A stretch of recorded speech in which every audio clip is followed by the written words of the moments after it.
Bueno, muy buenos días, muchachos, a todas las personas que están también conectadas. Bienvenidos a este otro espacio académico dentro del ciclo de conferencias que se vienen realizando durante este semestre. El día de hoy, como para dar finalización, por decirlo así, a nuestra parte académica del semestre 2024-1, quisimos con el doctor Jason Pava tener esta conferencia de alto impacto, sobre todo en estos días en nuestro país, que son los desafíos de la reforma laboral en Colombia. El día de hoy nos está acompañando el doctor Felipe Ramírez, quien hace parte o es integrante de la Dirección de Derechos Fundamentales del Trabajo del Ministerio del Trabajo y quien es experto y conocedor del tema y hoy nos estará abordando aquí dentro de la conferencia.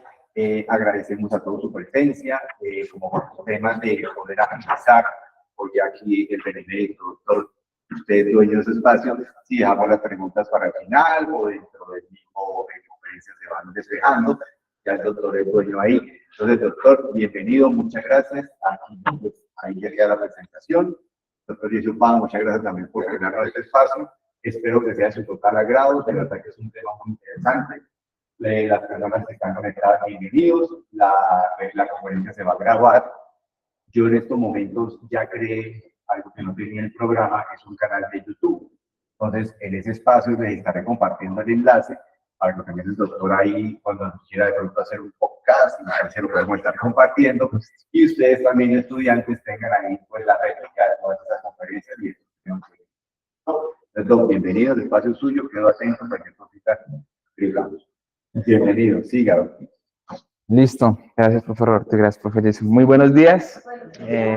Ya me presentaban, soy Felipe Ramírez, parte del Ministerio del Trabajo, de la Dirección de Derechos Fundamentales, y apoyo los ejercicios de la estrategia. Dentro de la Dirección de Derechos Fundamentales hay dos subdirecciones, que es la subdirección de promoción de la organización social, cual también integro, y ahí acompaño el ejercicio, hago parte de la estrategia pedagógica que tiene el ministerio y que ha venido, digamos, fortaleciéndose desde el gobierno del cambio como una apuesta pues desde el presidente y la ministra. Agradeció de la invitación para el ministerio. Para nosotros es fundamental estos espacios más en las universidades, el ejercicio académico, de reflexión, de discusión. Luego las universidades, decía Jaime Garzón, es la universalidad del conocimiento, encontrar, debatir puntos distintos sobre muchos temas, y en este caso pues la reforma laboral, que en general pues el ejercicio de reformas del Plan Nacional de Desarrollo que está en camino, se está pues tramitando, discutiendo en el Congreso, y pues que también queremos que se discuta pues en la sociedad. Se supone que el Congreso es la máxima instancia de democracia para debatir.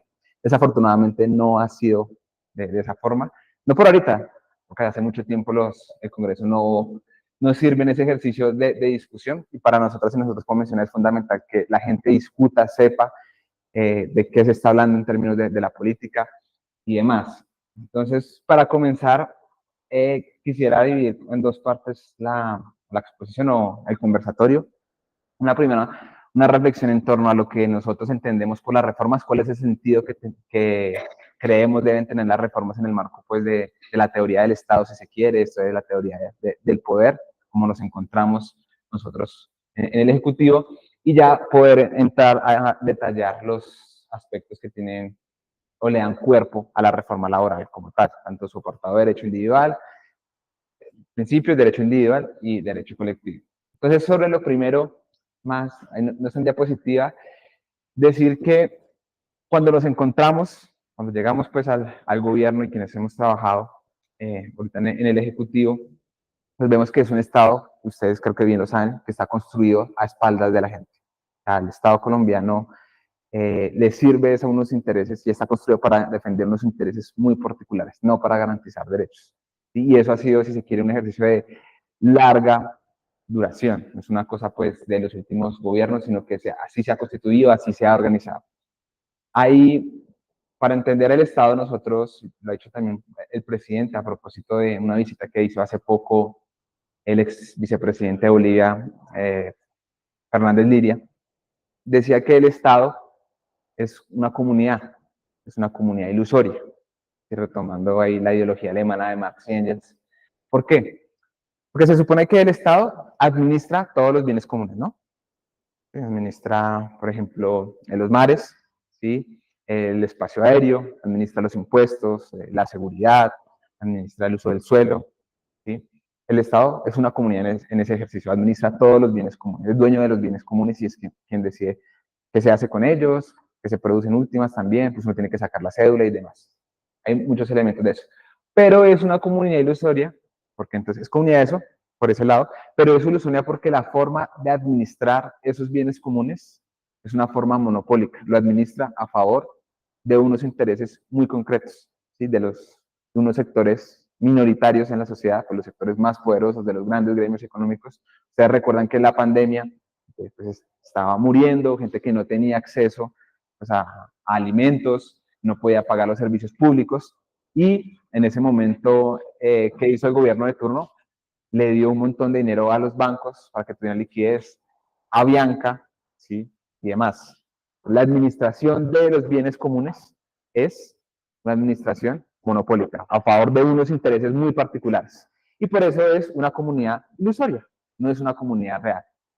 Bajo esa perspectiva, lo que planteamos desde el gobierno nacional como las reformas, lo que planteamos desde el Plan Nacional de Desarrollo, es revertir ese ejercicio, que los bienes comunes sean administrados por las comunidades, ¿sí? Y ahí también este debate sobre la constituyente, más allá de la asamblea constituyente, que digamos, eso es una particularidad y no es el grueso del debate. El centro del debate también de la constituyente es que la gente pueda decidir sobre su futuro, pueda decidir sobre el terreno que tiene, pueda decidir sobre sus servicios públicos, pueda decidir sobre su salud, sobre su pensión. Hoy no hay garantía ni de trabajo, ni de pensión, ¿sí? 1 de cada 4 hombres se pensiona, una de cada 8 mujeres se pensiona. Luego las pensiones no son hoy día un derecho, ¿sí? Vamos a ver ahorita en temas de trabajo, las estadísticas, muy poca gente tiene un contrato a término indefinido, ¿sí? Común denominador es la prestación de servicios, la economía popular o la mal llamada informalidad o contratos a término fijo en el sector educativo de profes, no sé, en colegios que son a 10 meses, porque supuestamente pues en enero y diciembre no trabaja, teoría. Luego, lo que estamos buscando con el Plan Nacional de Desarrollo, lo que estamos buscando con las reformas es revertir esa idea y que sea la gente quien decida sobre su futuro. Creemos que ese es el ejercicio de la democracia. La democracia fundamentalmente es poder de decisión. Que uno decida, yo quiero esto, y el camino o el proyecto de país debe ser decidido por las mayorías y no por un grupo de personas de las universidades de siempre, con los posgrados de siempre en las universidades del norte, quien dice, no, es que la política se debe hacer de esta forma, ¿sí? Eso también en perspectiva de este debate que hubo ya hace un par de meses sobre la tecnocracia y el activismo, y es que aquí los que siempre han mandado, pues un grupo de personas con los mismos apellidos, en las mismas universidades, si se quieren las mismas profesiones, con posgrados en el exterior, pues en Estados Unidos, bueno, o en la Europa occidental, y dice, no, es que así debe funcionar el país, ¿sí? Porque la gente no sabe lo que quiere, ¿sí? Porque es ignorante, y nosotros sí sabemos, ¿sí? La famosa tecnocracia que mencionaba. Luego, lo que queremos como gobierno es que, uno, la gente conozca las reformas, las pueda discutir, diga qué le parece, qué no le parece, cómo las podemos mejorar, porque entendemos que esto no es algo que se sabe el presidente, que se sabe la ministra Gloria Inés, o que se saben las y los funcionarios que estamos en el gobierno. Esto es un ejercicio de construcción colectiva, y las reformas son una muestra de ello, cómo se han construido, de ejercicios de debate, de ejercicios de construcción, de aportes, de discusiones que se han dado con todos los sectores, en este caso del mundo del trabajo. Entonces, las reformas lo que buscan es transformar esa forma de Estado. ¿Sí? En teoría política me imagino que ustedes han visto que hay una distinción entre los tipos de Estado y las formas de Estado. Hay un tipo de Estado, el Estado capitalista, el Estado esclavista, el Estado feudal. Luego a cada tipo de Estado le pueden coexistir o existir diferentes formas de Estado. Y aquí, por ejemplo, en Colombia tenemos una forma presidencialista, pero en España hay todavía monarquía, en Inglaterra. ¿Sí?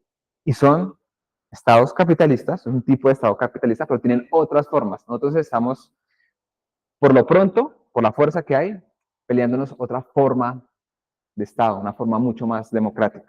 Porque aquí en Colombia creemos también que la democracia no inicia ni se agota con el ejercicio del voto. ¿Sí? Y hay una concepción errada, a nuestro juicio, sobre la democracia, que es, no, yo voto y listo, ya me desentiendo del ejercicio democrático. La democracia es movilizarse, la democracia es organizarse, la democracia es también conocimiento, la democracia, como decía, es poder de decisión. Y la democracia se practica todos los días, no es cada, 2 años que uno vota en las regionales o en las presidenciales sobre quién voy a elegir. Esa es una visión, una perspectiva muy restringida y muy frágil de la democracia que nos han querido vender, ¿no? Ahí inicia y se acaba la democracia con el voto.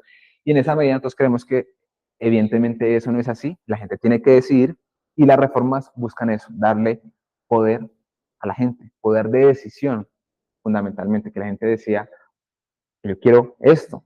¿Sí? Aquí, no sé, en planeación urbana ahorita con la discusión del metro, que la sacan, las plazas de mercado, nosotros tenemos un trabajo con plazas de mercado y la plaza del 12 de octubre dicen, no, es que aquí va a quedar una estación y dicen, ustedes se tienen que ir. ¿Y cuál es el poder de decisión de democracia que tiene la gente?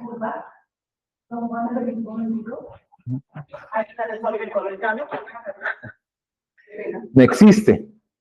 Entonces, lo que buscamos es precisamente eso, que con las reformas y el Plan Nacional de Desarrollo poder reestructurar el Estado. Entendemos que eso no es un ejercicio que se hace de la noche a la mañana, en 2 años, en 4 años. Es un ejercicio de, así como diría el historiador Brodel, de las escuelas nacionales, de mediana y larga duración. Es un ejercicio de largo aliento, pero pues estamos empezando con muchas dificultades también, hay que decirlo, pero ese es el camino que estamos, que planteamos y nuestro objetivo, reestructurar el Estado para que le responda a la gente, para que sea al servicio de la gente, para que garantice derechos. El Estado, aunque debería garantizar derechos, es el principal violador, digamos, de los derechos de la gente. Esa es como la gran dicotomía del Estado. Debería garantizarlos, pero es el que más ataca, el que más desconoce, revictimiza, y en esa medida sí encontramos, y esa es nuestra apuesta por la reforma a la salud, la reforma pensional, la reforma laboral, la reforma a los servicios públicos y la reforma a la educación. Que en verdad sea un derecho que la gente pueda decidir. Listo. Ya eso como en la generalidad de qué significa y cuál es el sentido político de la reforma.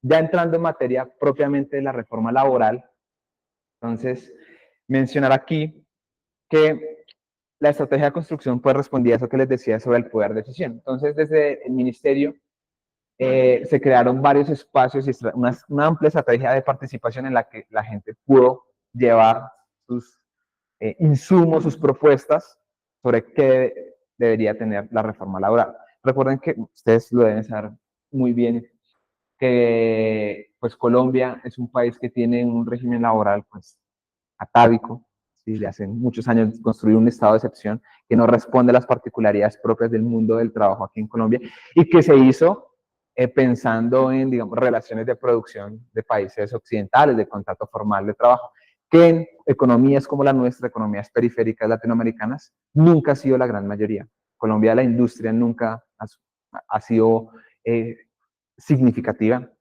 ¿Sí? Aquí hay un texto, el profe Samuel Jaramillo, es un profe de los Andes, él habla de una categoría de heterogeneidad estructural en la ciudad latinoamericana, se llama el libro. Y él menciona que precisamente las formas de producción de estas economías latinoamericanas periféricas se caracterizan por una variedad de formas de producción, obviamente todas subsumidas pues bajo el capitalismo, pero que la relación, digamos, asalariada formal nunca ha sido la predominante, ¿sí? Y lo que uno conoce como lo informal o lo de economía popular, que esta categoría que ha cobrado mucho peso hoy día, pues evidentemente no son formas de producción marginales, sino son las mayoritarias. El 60% de la clase trabajadora en Colombia está en la informalidad, en el campo es el 80-90%. Luego, que toda la normatividad en materia laboral esté concentrada para un grupo muy pequeño de trabajadores y trabajadores, pues supone un desconocimiento de todas las formas diversas de trabajo y es un problema, pues, por supuesto, para el Estado. Bajo esa lógica, esta estrategia buscaba escuchar a todo el mundo sobre, bueno, usted qué tiene que decir, no solo a los trabajadores, sino también a los gremios, a los comerciantes, a los empleadores, a los gremios económicos. Uno, desde la instancia de la concertación, hay la Comisión de Concertación de Política Laboral y Salarial, un espacio tripartito en la que se sientan los gremios económicos, se sienta pues el gobierno con varios ministerios, encabeza pues la Secretaría Técnica del Ministerio del Trabajo y las grandes centrales obreras, la CU, la CGT, la CTC y demás. Y en esa comisión de concertación, que es la que a final de año decide, entre otras cosas, el salario mínimo, creó una subcomisión de reforma laboral para poder redactar la reforma. Hay también subcomisiones departamentales, cada departamento tiene una subcomisión, ¿sí? Bogotá, Meta, las 32 departamentales. Hay también 3 oficinas especiales en apartado Barranca Bermeja y Buenaventura. Y en estas subcomisiones, pues, se recibieron insumos para el tema de la reforma. Se habilitó también un canal virtual para que la gente pues, pudiera enviar sus insumos aprovechando pues, el uso de las tecnologías y se desarrollaron unos encuentros temáticos para el tema de la reforma, un poco priorizando cuáles son los sectores, no necesariamente mayor conflictividad sociolaboral, pero sí que ameritan mucho más debate de estas nuevas formas del mundo del trabajo. Entonces, por ejemplo, hubo un encuentro de trabajadoras sexuales que se desarrolló en Cartagena, ¿sí? Para que ellas pudieran decir, vean, la reforma laboral debería tener esto. Hubo uno de plataformas de reparto en Medellín, hubo uno de economía informal en Cúcuta, uno de jóvenes en Bogotá, uno de campesinado en Nariño. Todos esos encuentros temáticos buscan recibir insumos de estos elementos. Luego aquí decir que esa tesis o esa idea de que el ministerio no escucha, de que fue una construcción unilateral, pues la verdad no tiene ningún sustento porque hubo una amplia estrategia. Incluso si ustedes comparan la primera reforma laboral radicada el primer semestre del año pasado con la que radicamos después, hay cambios sustanciales. ¿Sí? Escuchamos las críticas que se hicieron y volvimos a reajustarla y a adaptarla pues a todo lo que, al ejercicio de diálogo social, que es una política que tenemos como gobierno nacional. La reforma ya en materia entonces está dividida en 3 partes, los principios, el derecho individual y el derecho colectivo. Sobre los principios, entonces, uno, los que designa pues el artículo 53 de la Constitución Política de Colombia. Ustedes saben que la Constitución emana que el Congreso de la República pueda adoptar un estatuto del trabajo. En principio, un debate si esto es un estatuto, si no es un estatuto, si es reforma o qué diferencia tiene. Lo que nosotros decimos, también lo ha mencionado la ministra, es que esto también en alguna medida es un estatuto del trabajo. ¿Por qué? Porque desarrolla los principios del artículo 53. ¿Sí? Y en esa medida pues está integrado este ejercicio de reforma laboral como estatuto del trabajo porque desarrolla esos principios tal como lo dice el artículo. Recuerden que la ministra Gloria Estella también fue senadora de la República durante 2 periodos y cuando fue senadora intentó sacar avante, fue ponente de proyectos del Estatuto del Trabajo, pues que no salieron por la correlación de fuerzas que había en el Congreso, ¿sí? Que pues no era una correlación pues que permitiera sacar avante este tipo de leyes. Se recogió también en eso y pues desarrolla estos principios. Y, bueno, los otros principios son los 5 derechos fundamentales del trabajo, pues que emana la OIT, que los conocen, el primer derecho que es el derecho de asociación, la erradicación del trabajo forzado, la asociación, erradicación del trabajo forzado, eliminación de las formas de discriminación en el trabajo, la erradicación del trabajo infantil y el último que es la seguridad y salud en el trabajo. Los 5 derechos fundamentales que ha descrito la OIT y en el que están cerca de 193, casi 200 países. Olvidé mencionar también que la reforma se alimentaba de sentencias de la Corte Constitucional, de la Corte Interamericana de Derechos Humanos y reforma laboral de España, Chile, México y Argentina. ¿Sí? Entonces hubo un ejercicio también de recolección de insumos internacionales sobre la reforma. Ya en materia sobre el derecho individual, entonces, siguiente. La apuesta central que tenemos como desde la reforma laboral es que el común denominador en la contratación sea el contrato a término indefinido. Eso es muy raro aquí en Colombia. De hecho, la comparación que uno hace de otras formas normativas en materia laboral de otros países es muy particular que nosotros sigamos usando formas de trabajo a término fijo u hora labor para tareas que son permanentes y misionales en las empresas. Es una particularidad, digamos, de la forma productiva de la legislación colombiana. La mayoría de países no lo usa así. En esa medida, y ese era el título, el aumento de la productividad, pues está demostrado que si una persona tiene un contrato terminado indefinido con vacaciones, con garantías de sindicalización que ya vamos a ver y demás, va a aumentar también su productividad. Y lo que estamos priorizando es contrato a término indefinido cuando sea una labor que sea permanente, cuando sea una labor que sea misional. Y es que, vean, la estadística de las personas entre 25 y 64 años, no, la anterior. El siguiente. Esa. Solo el 52.5 tiene contrato a término indefinido. Y si vamos a la juventud, de 15 a 24, solo el 30.5 tiene contrato a término indefinido. Y evidentemente uno lo conoce, quienes pues tenemos familiares jóvenes, hijos, primos, o quienes somos jóvenes, o lo hemos vivido en toda nuestra trayectoria laboral, un joven con contrato a término indefinido es muy raro, muy extraño. Hoy esas formas de contratación no son el común denominador, ¿sí?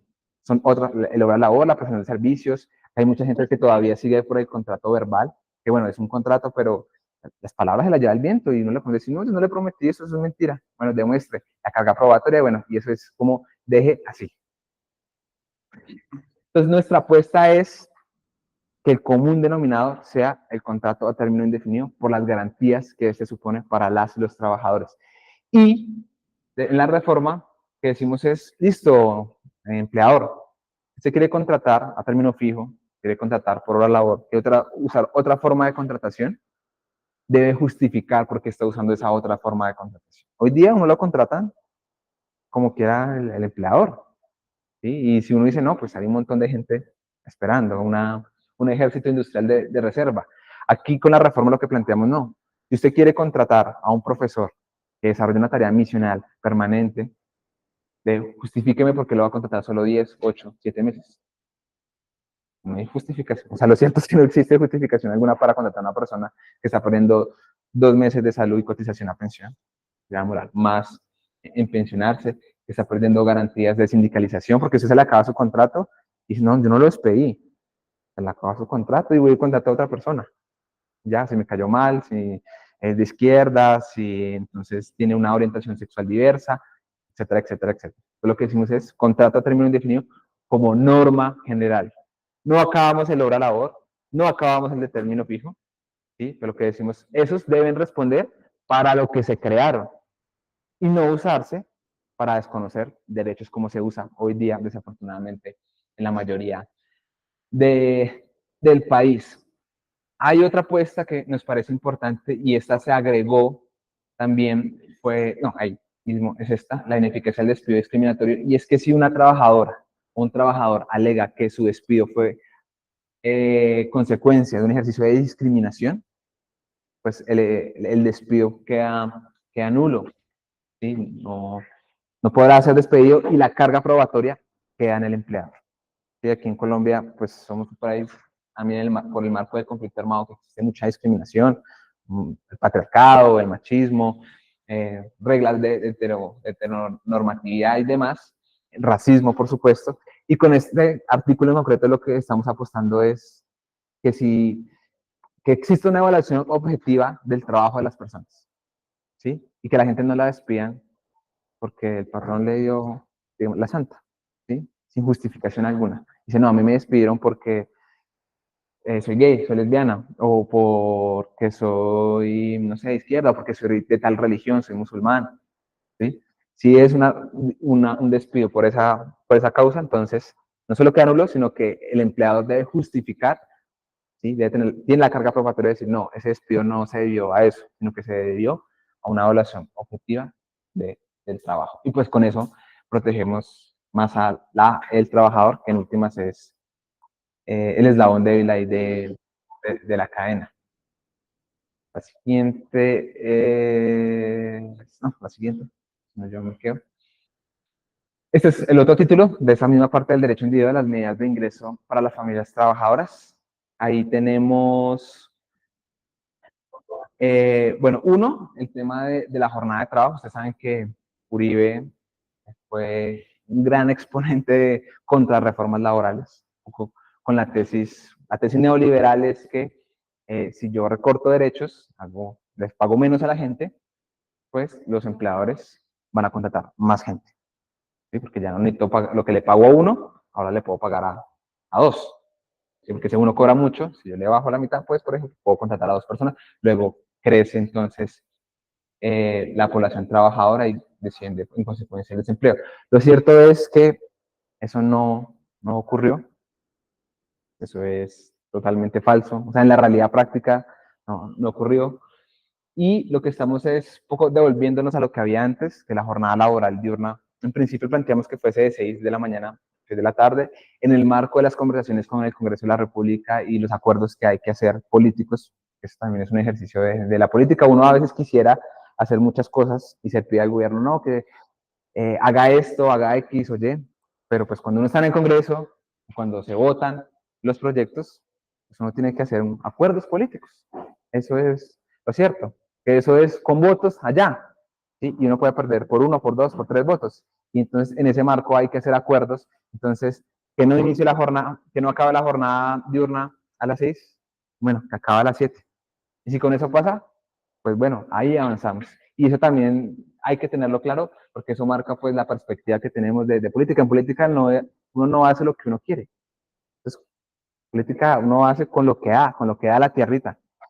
¿Sí? Y en el marco de esa correlación de fuerzas, es hasta ahí donde llegamos. Si hubiese más presión popular organización, pues uno iría más, se lo ha hecho el presidente.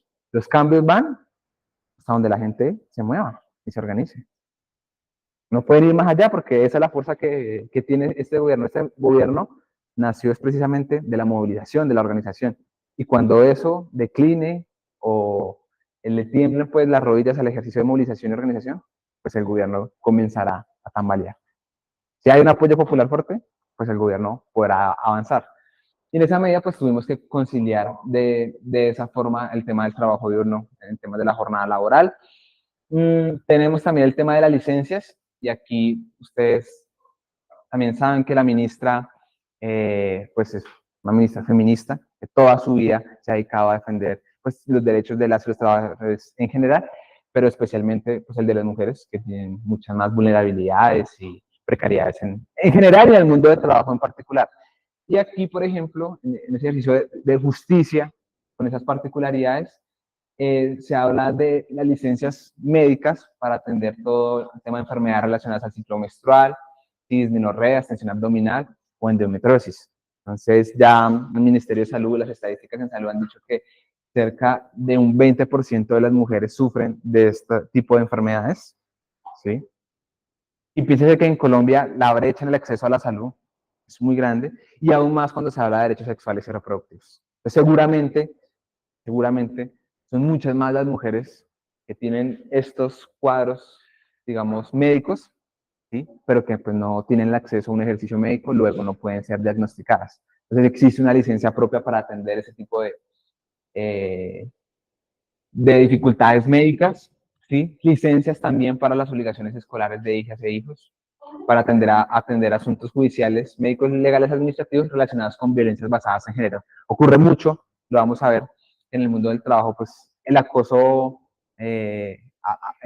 o las violencias basadas en género en general, el acoso sexual, laboral, etcétera, etcétera, y que exista una licencia para que la denunciante o la víctima pueda hacer la denuncia pues ante las entidades, autoridades competentes o para ir al médico y demás, pues es un ejercicio también de justicia social que estamos implementando en las relaciones laborales y lo contemplamos en el marco de la reforma laboral. Bueno, Colombia es uno de los países que más horas, bueno, no solo uno, el país que más horas trabaja en el mundo. Entonces, cogemos a todas las y los trabajadores de Colombia, que somos cerca como de 24 millones, sumamos todas las horas que trabajamos y las volvemos a dividir. Cada uno de nosotros trabaja en promedio al año 2.405 horas. ¿Sí? En la OCDE somos el primer país, es el país que más trabaja, literalmente trabajamos como unas bestias, literalmente. Y es sorpresa que los países que menos trabajan, entonces Alemania, Dinamarca, Noruega, Países Bajos, Suecia, Austria, que vamos a ver también, son los países con una mayor productividad del trabajo. Y es que evidentemente si usted trabaja 10, 12, 15 horas al día, pues las últimas horas no va a ser productivo. Ya está como un chupo, no puede trabajar ya en óptimas condiciones porque su mente ya no da. Hay unos límites físicos de la fuerza de trabajo, ¿sí? Y esos límites físicos, pues por más que usted se tome una jarra de tinto, se tome un Red Bull, pues usted ya no va a ser igualmente productivo a las 8, 9, 10, 11 de la noche. ¿Sí? Y con la reforma, lo mencioné al principio, lo que estamos buscando es que debatamos cuál es el sur que queremos como país en torno al mundo del trabajo. ¿Será que vivir es solo trabajar? ¿Sí? ¿Será que uno no quiere hacer otras cosas? Un domingo o un día entre semana está, que amanece lloviendo, uno quisiera estar desarronchado en la cama, no ir a trabajar, da mucha pereza, hasta triste es cuando uno sale a trabajar a las mañanas cuando está lloviendo. Y uno dice, ¿por qué no? Y todos los países, o la mayoría de países en el mundo, están dando la discusión sobre una jornada laboral de 4 días a la semana. Y en Inglaterra, en Estados Unidos, en los países nórdicos, esos son los debates. ¿Sí? ¿Por qué trabajar? ¿Por qué vivir solo para trabajar? ¿Sí? Creo que esa no es la apuesta que uno quiere vivir trabajando 10 horas al día, 6, 7 días a la semana. ¿Sí? Y donde está el espacio para el ocio, para el deporte, para el amor, para el descanso. ¿Sí? Una lógica mucho de la productividad absoluta que nos ha impuesto el capitalismo, ¿no? El control absoluto del tiempo. Decía Herbert Marcus de la Escuela de Frankfurt que en las sociedades, decía, en las sociedades socialistas, la riqueza de una sociedad se mide por el tiempo libre, no por el tiempo socialmente necesario para producir las mercancías como hoy se mide pues, en las sociedades capitalistas. Entonces uno diría, soy más rico no entre más plata tenga, sino entre más tiempo libre tenga. Porque en últimas el trabajo se mide aquí en estas sociedades por el tiempo y uno está casi desde que se levanta hasta que se acuesta es pensando en el trabajo. Y se acuesta y yo mañana tengo que enviar esto. Y el fin de semana, el viernes no, y el lunes tengo una semana. Y el lunes uno sabe cómo es un lunes en la oficina o en el trabajo. Es una locura absoluta. Es una locura. Luego, lo que estamos planteando es que en Colombia, pues, trabajar es más bien como una desdicha que algo que uno debe enorgullecerse. Pero bueno, sin trabajo, pues uno no come tampoco. Entonces está difícil la cosa. El porcentaje de la clase trabajadora que más horas trabaja a la semana. Somos el segundo país. Entonces, el 14.2% de toda la clase trabajadora aquí en Colombia, de quienes tenemos un empleo, trabajamos más de 60 horas a la semana. Solo nos gana Turquía con el 15.1. Es decir, que tenemos un alto porcentaje de las y los trabajadores trabajan más de 60 horas, es decir, una jornada por lo menos de 10 horas durante 6 días. ¿Mm? Y piense, solo es un trabajo. Ahora en una ciudad una ciudad, como diría esta ciudad de la furia, ¿sí? En la que uno para moverse necesita 2 horas para moverse de un lado a otro de la ciudad. Pues no tenemos metro, luego nos toca el Transmilenio ahorita que todo está en construcción. Entonces a esas 10 horas, súmele por ejemplo unas 3, 4 más de transporte. Y si es mujer, súmele las 8 horas, 44 minutos de cuidado según la encuesta nacional del tiempo. Allá son como 20 horas y descanso 4. No hay cuerpo que aguante eso. Entonces, ¿qué está relacionado? Pues una extensa jornada laboral, según la OMS y la OIT, pues una extensa jornada laboral es igual a la muerte. Uno se enferma. El cuerpo humano no es una máquina. Los seres humanos tenemos fecha de caducidad, de vencimiento. ¿Sí? La fuerza de trabajo, y en eso ha sido muy importante los avances de la teoría feminista, pues necesita regenerarse día a día. Usted necesita que lo apapachen, que lo cuiden, que lo consientan, necesita dormir, descansar, desayunar, tener una camita que huela suavite, la almohada.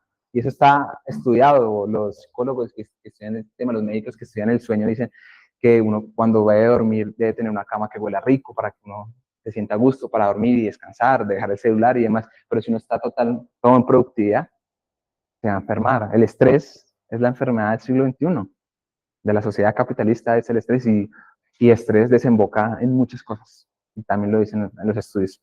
Lo que estamos planteando es ese debate de, bueno, la riqueza de una sociedad es trabajar así como, una vez te decía, como un animal, pues, creemos que en definitiva no.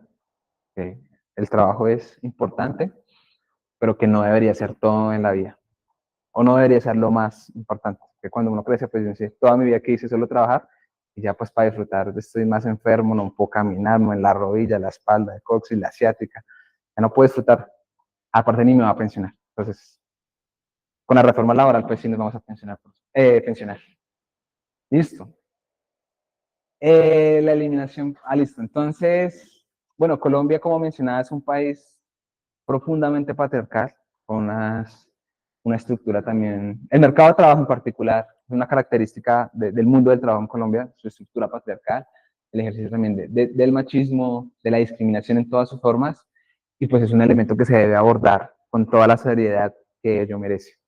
Y en esa perspectiva, pues estamos planteando se llama así, un título en la reforma laboral que aborde cómo eliminar estas formas de acoso y discriminación en el mundo del trabajo, que pues son la regla general y se presentan y que muchas veces uno ni siquiera las puede desarrollar y uno no es consciente de que las está haciendo, ¿sí? Entonces lo que se conoce como el famoso, no, que es que eso es un piropo.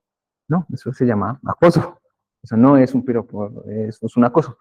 Y en esa medida pues hay que atenderlas, no para crucificar a nadie, no para decirle, oiga, compañera, compañera, eso no es un piropo, eso no está bien, eso es una forma de acoso, reevalúe sus prácticas, reevalúe lo que usted está haciendo, es un ejercicio de pedagogía, que eso es lo que también queremos desarrollar. Y en esa perspectiva, entonces, planteamos varias. Uno, un capítulo de eliminación de violencia y acoso. Entonces ahí lo que establecemos es que se debe reglamentar junto al Ministerio del Trabajo unos protocolos, unos comités, unas herramientas, unos mecanismos para avanzar en la eliminación de esas formas de acoso y de violencias basadas en género y discriminación en el mundo del trabajo. Esto en línea a propósito del convenio 190. Ustedes saben que el convenio 190 de la OIT habla de las formas de acoso sexual y laboral en el mundo del trabajo, especialmente basadas en género. Entonces, ese convenio 190 radicamos ante el Congreso de la República su ratificación. Es el Congreso quien debe ratificar ese convenio de la OIT. Y este artículo de la reforma, pues, digamos que entra muy bien y hace match, pues, un ancla, pues, con este convenio. Aquí decir que mencionamos que estas violencias no solo ocurren en la oficina, ¿sí? Las formas de acoso pueden ocurrir a través de medios tecnológicos como el WhatsApp o el correo, pueden ser en el transporte público, ¿sí? Porque muy difícilmente uno podría decir que no existe formas de acoso, por ejemplo, a una vendedora ambulante. La pueden acosar también sexualmente. Es más, si es venezolana o migrante, aún más por la hipersexualización que existe de las mujeres. Lo puede hacer la policía, lo puede hacer un funcionario pues, público que trabaje en una entidad, como, bueno, aquí en Bogotá se llama el ADEP, el Departamento Administrativo del Espacio Público. Ahí también hay violencias. Y no porque no tenga un contrato laboral significa que no haya una violencia. ¿Sí? Puede ser también en el orden doméstico. ¿Sí?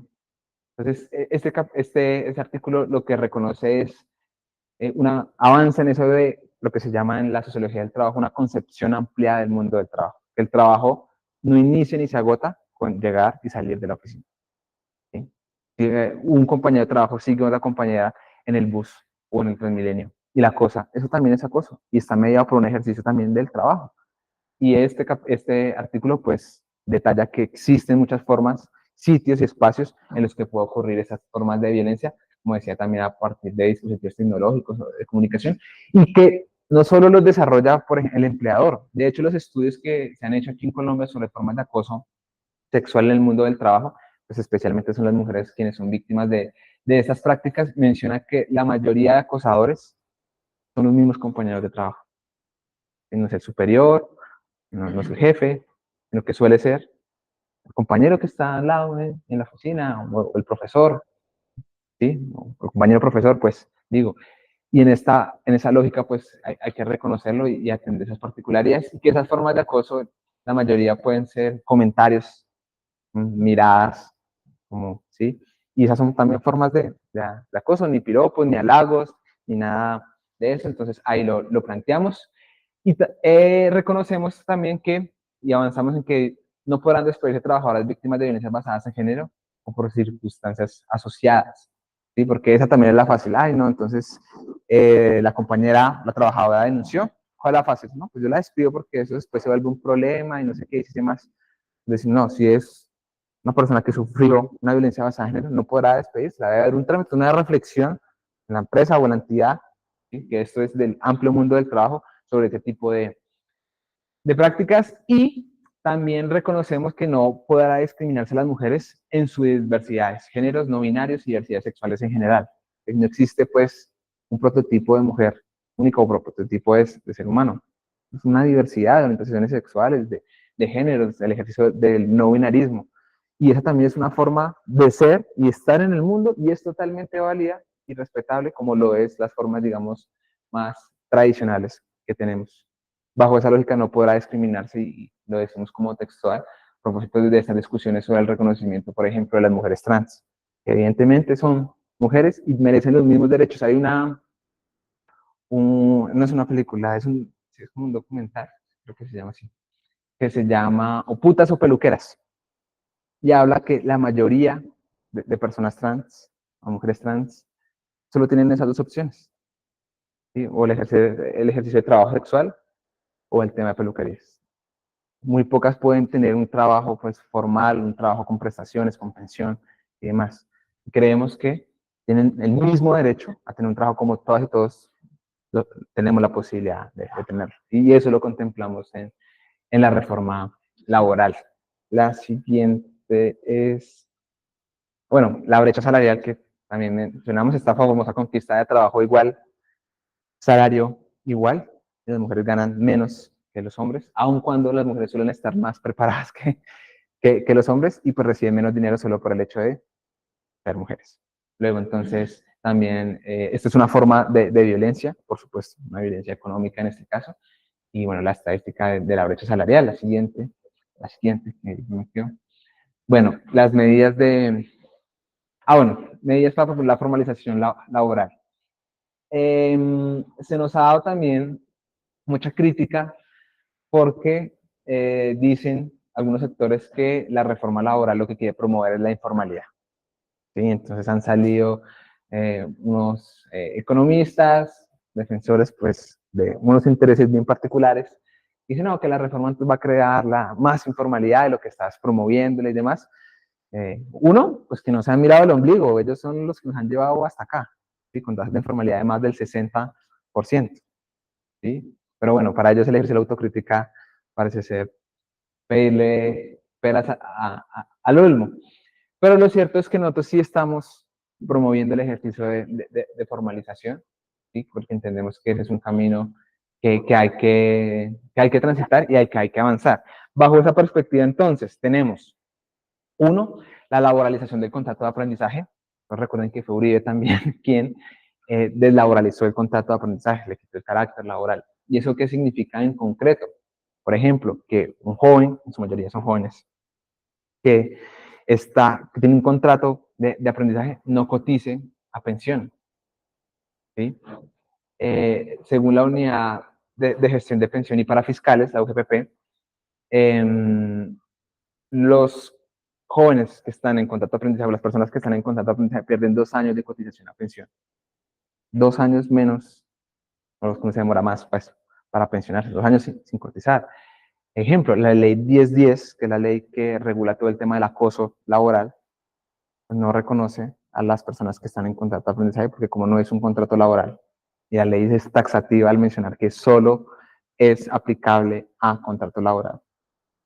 Pues una compañera, un joven que esté siendo acosado, pues no le habría, no, usted no puede, no es acosado, que la ley no lo contempla como trabajador o trabajadora. ¿Sí? Entonces, eso por su deslaboralización. También que se le paga menos de un salario mínimo. ¿Sí? Entonces, en el contrato de aprendizaje, ustedes saben, en la parte lectiva se le paga el 50% del salario mínimo, en la parte práctica un 75%. Al laboralizar el contrato de aprendizaje, lo que decimos es mínimo, se le paga un mínimo. Esa es la idea del mínimo. Por eso no puede existir un submínimo, un mínimo de mínimos, un minimito, no. El mínimo es la base. Ya por si el mínimo es bajo, en Colombia, muy difícilmente la gente sobrevive con el mínimo, y se le pague menos, pues decimos, eso no tiene ningún sentido. Volvemos a que se le pague el mínimo a quien está el contrato de aprendizaje. Además, porque el 60% de las personas que están en contrato de aprendizaje son mujeres. ¿Sí? El 60, bueno, el 59, para ser exactos. ¿Sí? 59. Sí, 59. Son mujeres. ¿Y eso qué significa? ¿Qué significa que una mujer tenga mayor independencia económica? Pues menos violencias. Y la dependencia económica de las mujeres está asociada a ejercicios de violencia. Luego ahí también estamos haciendo un ejercicio de independencia, de autonomía, pues. Y pues la mayoría de aprendices pues son de los estratos más bajos, estrato 1, estrato 2, estrato 3, concentrado el grueso de. Entonces en esa medida creemos que es un ejercicio de, de justicia. Tenemos también el tema del trabajo en plataformas digitales de reparto. Este famoso debate con el tema de Rappi y de domicilios.com, etcétera. En principio, la primera reforma laboral que decía que la única forma de contratación fuera la contratación, digamos, subordinada. ¿Sí? Luego, lo que pasa es que las plataformas de reparto no son un gremio débil ni chiquito, mueven mucho, muchísimo dinero. De hecho, Rappi es lo que se conoce como un unicornio. Le dicen unicornio porque esa jerga para expresarse son empresas que en menos de 5 años ya cotizan en bolsa de valores. Son muy raras las empresas que en tan poco tiempo cotizan. Rappi tiene publicidad en Fórmula 1, por ejemplo. Una empresa multinacional, está en varios países. Y Rappi se asocia con otras plataformas de reparto que se llama, usted la conoce, Alianza In, que pues tiene senadores, congresistas de unos partidos y ellos pues obviamente mueven también votos y demás. Y en ese marco pues lo que dijimos, bueno, conciliemos. Entonces ahí estamos adoptando el modelo chileno, que es el siguiente. Que quieran ser independientes, autónomos, o los que quieran ser dependientes y subordinados. Esas dos formas de contratación para plataformas de reparto. Así está la reforma laboral chilena. Contempla esas dos formas. Y pues así también lo adoptamos. En todo caso, hay un pago a seguridad social que mínimo debe ser del 60% por parte del empleador, por parte de la plataforma. Los riesgos laborales deben ser asumidos enteramente por la plataforma. Se debe crear un registro, ¿sí? Para que haya una caracterización del pago de la seguridad social de las y los trabajadores, es decir, de haber un registro que construyan las plataformas, en caso que se apruebe la reforma, se contempla eso, para que se sepa cuántas trabajadores y trabajadores tiene, porque hoy día uno se mueve todavía con supuestos, no hay un dato bien concreto, exacto, que diga, bueno, cuántas personas están trabajando en plataformas de reparto.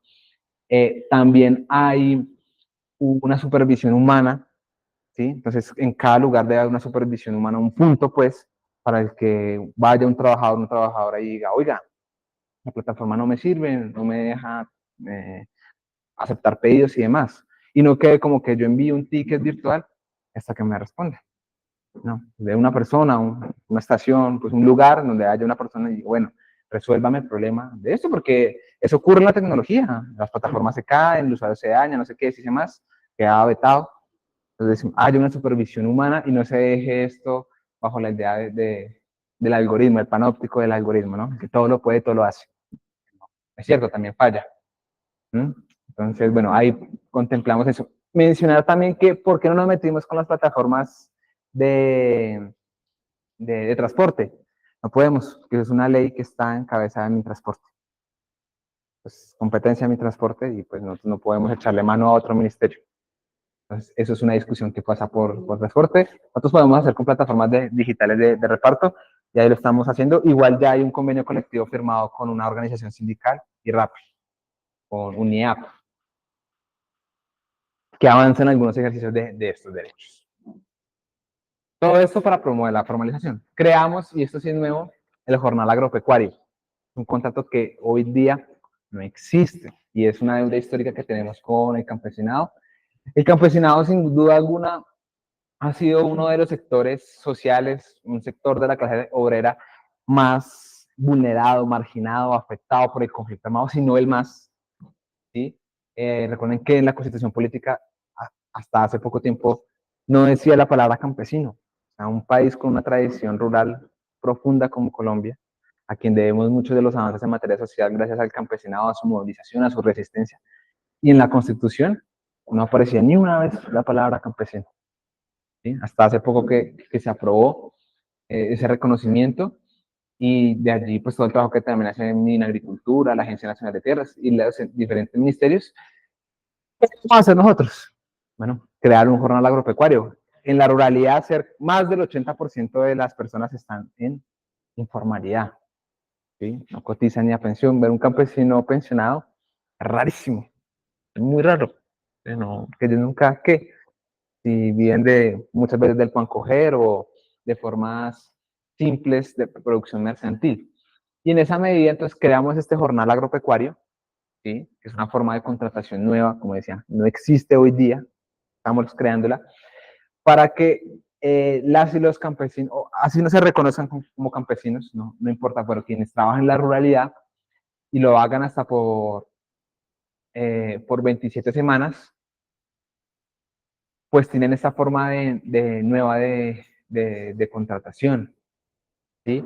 Este jornal agropecuario, palabras más, palabras menos, lo que dice es que a usted le pagan su jornal con base en el salario mínimo más un 30%, ¿sí? Cotizando pues a seguridad social, pensión y salud, y teniendo, depende de las semanas que trabaje, los días que trabaje, pues las vacaciones también respectivas. Que eso viene haciéndose, así como dice, en plata blanca más o menos unos 75.000 pesos, más o menos, un jornal, cuando hay jornales de 20.000, 15.000 en la ruralidad, cuando es trabajo subordinado, ¿no? Por supuesto. Entonces decimos, es una nueva forma de contratación para que la gente cotice pensión, tenga salud, riesgo laboral, o sea, imagínense, ahí también hablamos de los riesgos laborales. ¿Qué riesgo laboral cubre KRL a un campesino que está cultivando y se troncha una pata? Se cae el caballo. ¿Mm? Y cuando se cae el caballo, un caballo pesa harto, caballo pesa harto, no es poquito, muy peligroso. Mucha gente se ha muerto en el campo, ustedes deben tener, se cae el caballo y muere o queda muy lastimado. Luego, lo que estamos diciendo es, también hay unos riesgos laborales propios del trabajador rural, ¿sí? O que lo muerda una serpiente, o que tenga una picadura de un insecto, el chikungunya, bueno, todas estas enfermedades que hay. Esos son riesgos propios del quehacer en la ruralidad, del trabajo, que no están haciendo otra cosa, sino es que trabajando, eso se llama trabajo. Y hay que reconocer y hay que proteger esas instancias. Bueno, eso lo contemplamos. La formación por el trabajo, ya hay un decreto que se llama que establece una cosa que llama el RAP, reconocimiento de aprendizajes previos, y es una estrategia que en el marco nacional de cualificaciones se llama así, un ejercicio liderado por un trabajo, y es que entendemos que muchos saberes y prácticas que hacen las comunidades étnicas, rurales, campesinas, comunitarias, ellos saben muchas cosas, pero porque no están certificados, no tienen muchas veces acceso a trabajos y a una mayor remuneración. Entonces lo que decimos es, a través del SENA, reconocer esos aprendizajes, esas prácticas, ¿sí? Que son científicas, si se quiere, por supuesto. Le decimos, como usted no ha tenido la posibilidad pues, de acceder a un ejercicio de educación formal, ¿sí? Reconocemos que esos saberes, esas prácticas son importantes, ¿sí? son fundamentales pues, para la producción económica del país y las podemos certificar. Y le decimos, vea, usted es no necesariamente profesional, pero tiene un certificado de competencia en estos elementos, en temas de cultivo, de tejidos, en temas de la pesca, por ejemplo, también. Esas son prácticas que han funcionado, que tienen su ciencia. Uno vaya y coja una red para pescar, no lo hace cualquiera. ¿Sí? Y son redes gigantes de metros. ¿Sí? Tema de cultivar. Yo que soy muy citadino, pues evidentemente no soy, tengo muchas habilidades luego para el jornal agropecuario, para el asadón, ¿sí? Y uno se lastima las manos con el asadón, ¿se puede? Es decir, hay todos unos conocimientos propios y lo que estamos buscando es reconocerlos y certificarlos, que son importantes y que eso no sea una barrera para no mejorar los ingresos y la profesionalización de la gente. Reconocemos el trabajo familiar y comunitario, ¿sí? Es una cosa que existe especialmente en las economías populares. Bueno, ya avanzamos en eso. Una especial protección también al trabajo femenino rural y campesino, ¿sí? Para todo lo que les mencionaba sobre las particularidades biológicas, sociales, reconocer que las mujeres, en el marco de hay una cosa, se llama usted lo sabe, la división sexual del trabajo, entonces, que supuestamente dice que las mujeres deben dedicarse a las labores reproductivas de cuidado y los hombres a las labores productivas, ¿no? Supuestamente. O sea que es falsa, una invención, pues, no del capitalismo, porque mucho antes. Hay un libro que se llama, de Alexandra Kollontai, se llama La mujer en el desarrollo social. Y ella menciona cómo hace, no sé, 12.000 años, más de 12.000 años, 12.000 fue cuando inventamos la agricultura, había dos tipos de sociedades que convergieron al tiempo, unas sociedades rurales y unas sociedades no rurales, sedentarias y unas nómadas, ¿sí? Entonces decía que las sociedades sedentarias fueron, o sea, dice ella, ahorita se han sacado otros estudios, pero más o menos, si no matriarcales, sí existía una mayor igualdad entre mujeres y hombres. ¿Por qué? Entonces dice ella que, claro, estaban las sociedades nómadas, pues se están moviendo, entonces uno vivía, ¿qué? De la casa. Y pues salir a cazar, ¿qué era? Peligroso. Entonces decía ella, ocurría en un momento de la historia de la evolución, entonces que salían a cazar, evidentemente la mujer con un bebé en brazos, difícilmente uno podía ir a cazar un mamut o un diente de sable, correr y demás, luego tenía que quedarse en una caverna, pues reposando o en cuidado.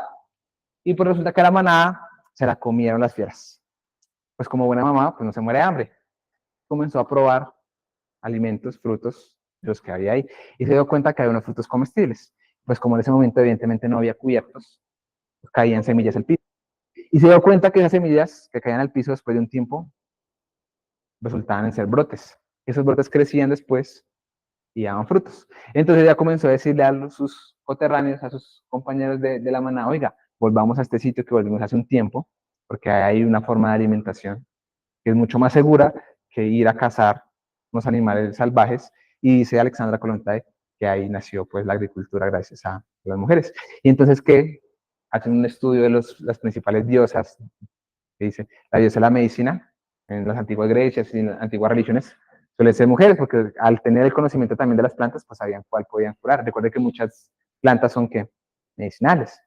Entonces dice ella que en esas sociedades, las primeras sociedades agrarias, las primeras sociedades sedentarias, había una mayor equilibrio entre hombres y mujeres. Caso contrario a las sociedades pastoriles, porque en esas sociedades lo que sí era privilegiado que era la fuerza, la caza. Y como las mujeres durante un tiempo pues no podían cazar, pues fueron subordinadas en el marco de esa división sexual del trabajo, porque su trabajo era que menos importante para la comunidad.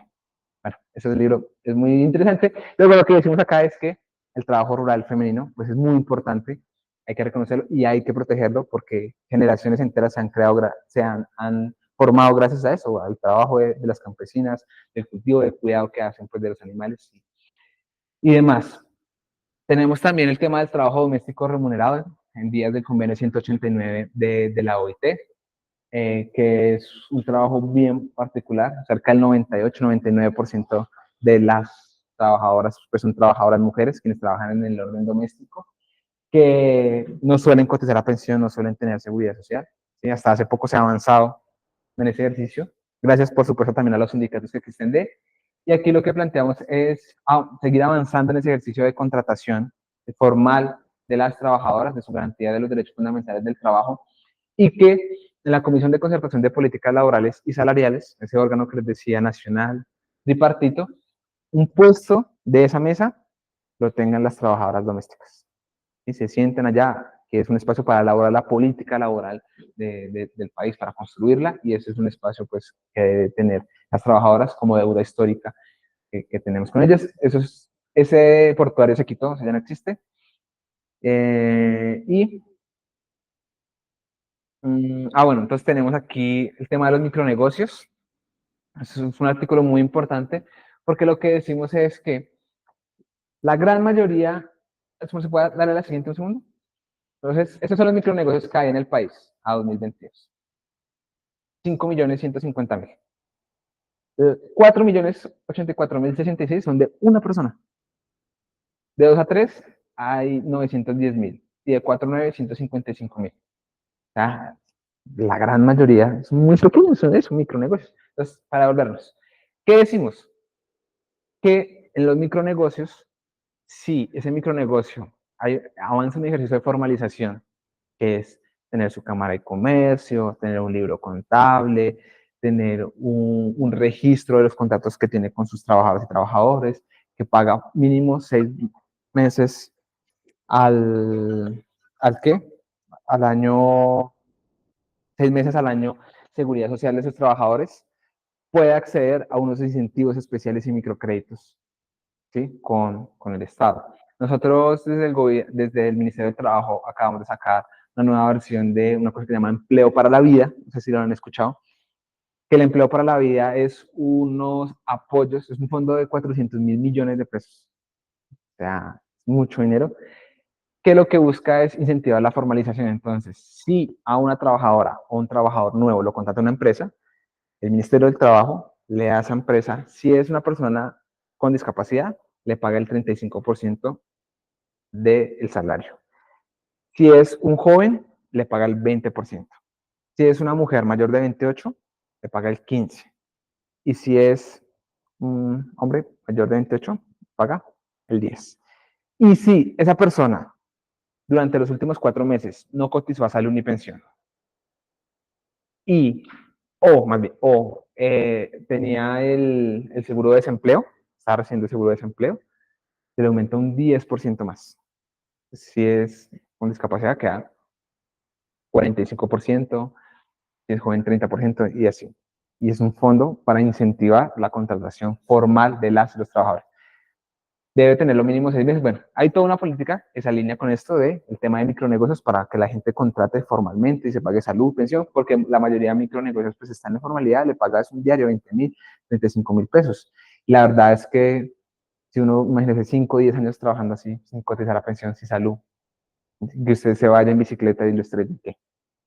¿No? Entonces queremos es incentivar ese ejercicio de formalización, especialmente en los micronegocios, que es la amplia mayoría, que es lo que reúne más trabajo y trabajadores, un reconocimiento del trabajo de deportistas y entrenadores, que son trabajadores y trabajadores. Evidentemente a una jugadora de fútbol no le podemos dar un contrato a término indefinido con un club, que seguramente a los 6 meses pasa de Santa Fe a Boyacá Chicó, luego a Once Caldas y demás.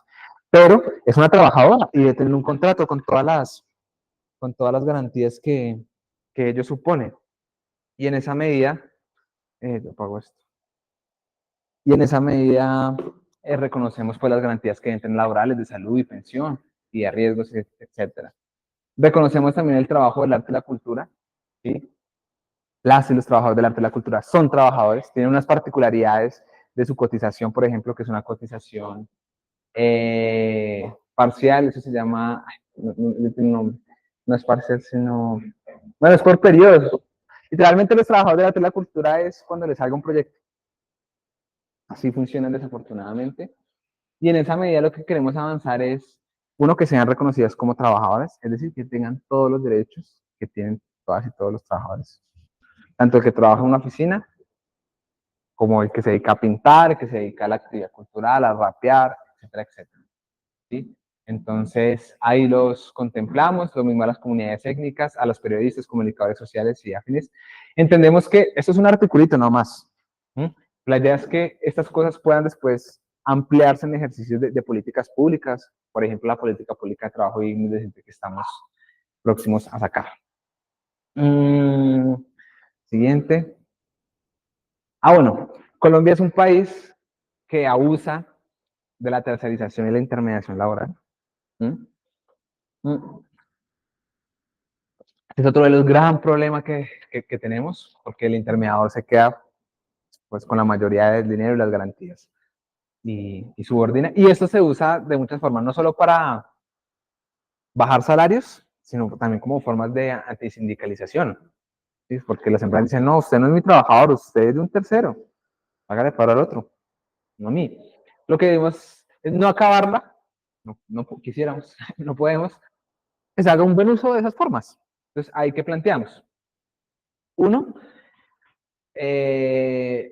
los contratos por prestación de servicios, que es un gran problema.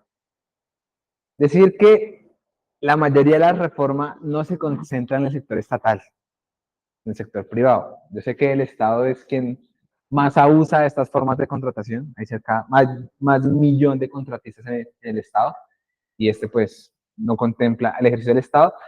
Pero lo que decimos es que no se puede usar, hay mucha gente que está en el sector privado que hace tareas permanentes misionales y está por prestación de servicios. ¿No? Recuerden ustedes que la prestación de servicios es un contrato civil, ¿sí? En donde usted supuestamente no es trabajador, ¿sí? Donde usted se paga su salud, su pensión, a veces sí le pagan la ARL, pero bajo la lógica de que usted es su propio jefe, bajo la lógica de que usted no existe subordinación, ¿no? Esa es la manzana de la discordia, que no hay subordinación. Sí, existe. Lo que decimos es subordinación no puede ser contrato por prestación de servicios, tiene que usarse una figura de contrato real. Bueno, y ahí hablamos de la tercerización. Señor. Ahí en ese sentido, pues, infortunadamente, es el que más viola esa regla o el que más es el mismo Estado. En el Estado, por ejemplo, la mayoría de los contratados son contratistas por 10 meses, que no tienen una garantía de un trabajo formal, un contrato definido, que tienen que pagar sus mismas prestaciones sociales.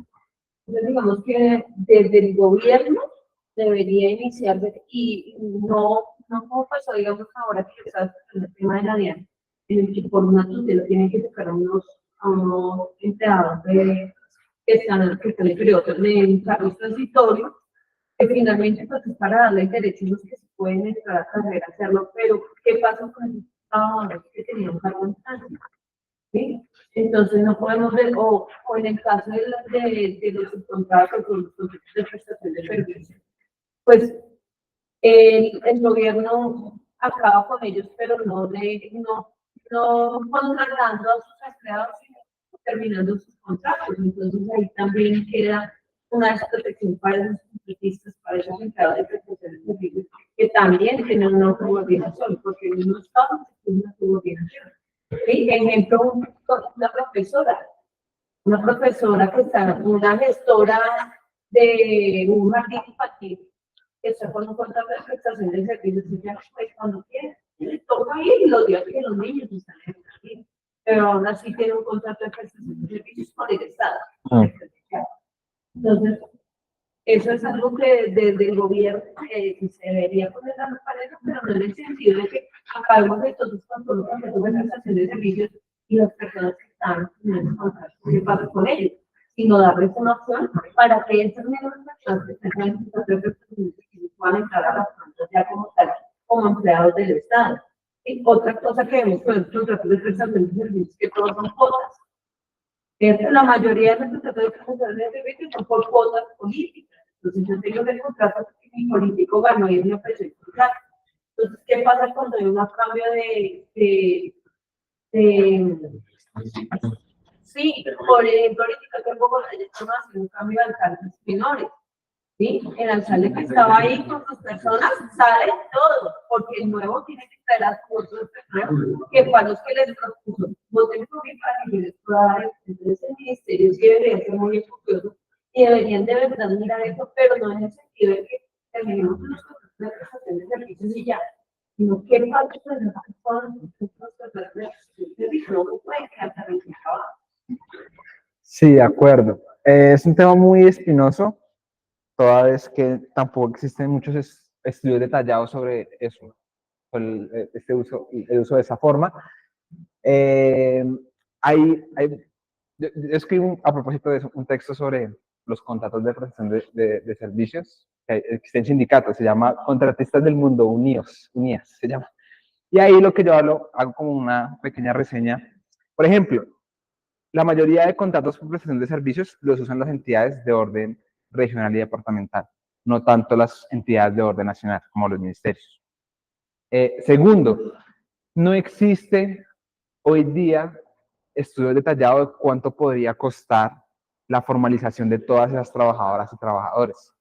Porque lo cierto es que si uno compara cuánto le paga una persona de planta con cuánto le pagan a un contratista, pues resulta que el contratista puede que mensualmente le suele pagar más. ¿Sí?